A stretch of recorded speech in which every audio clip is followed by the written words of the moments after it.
இன்றைய முதல் வாசகம் சாமுவேல் 2ஆம் நூலிலிருந்து வாசகம்.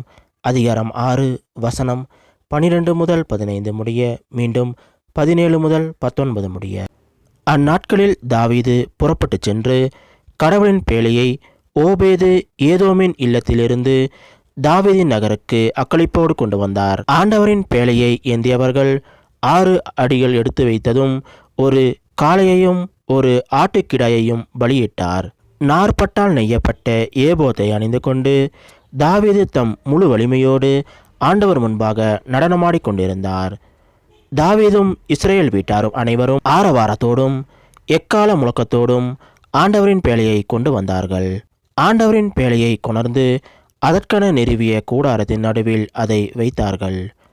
தாவீது ஆண்டவர் முன்பு எரிபலிகளையும் நல்லுறவு பலிகளையும் செலுத்தினார். எரிபலிகளையும் நல்லுறவு பலிகளையும் செலுத்திய பின் தாவீது படைகளின் ஆண்டவர் பெயரால் மக்களுக்கு ஆசி வழங்கினார். பிறகு தாவீது ஆண் முதல் பெண் வரை மக்கள் அனைவருக்கும் இஸ்ரேல் கூட்டம் முழுவதற்கும் ஆளுக்கொரு அப்பத்தையும் பொரித்த இறைச்சியையும் திராட்சை பழ அடையையும் கொடுத்தார்.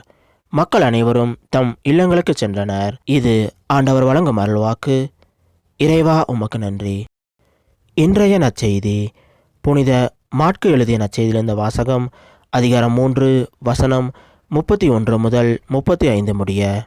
அக்காலத்தில் இயேசுவின் தாயும் சகோதரர்களும் வந்து வெளியே நின்று கொண்டு அவரை வரச்சொல்லி ஆள் அனுப்பினார்கள். அவரை சூழ்ந்து மக்கள் கூட்டம் அமர்ந்திருந்தது.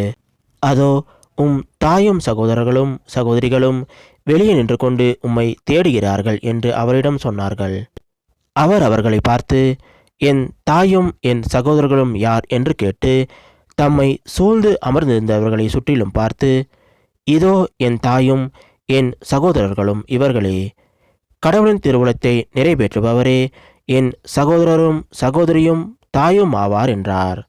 இது கிறிஸ்து வழங்கும் நற்செய்தி. கிறிஸ்துவே உமக்கு புகழ்.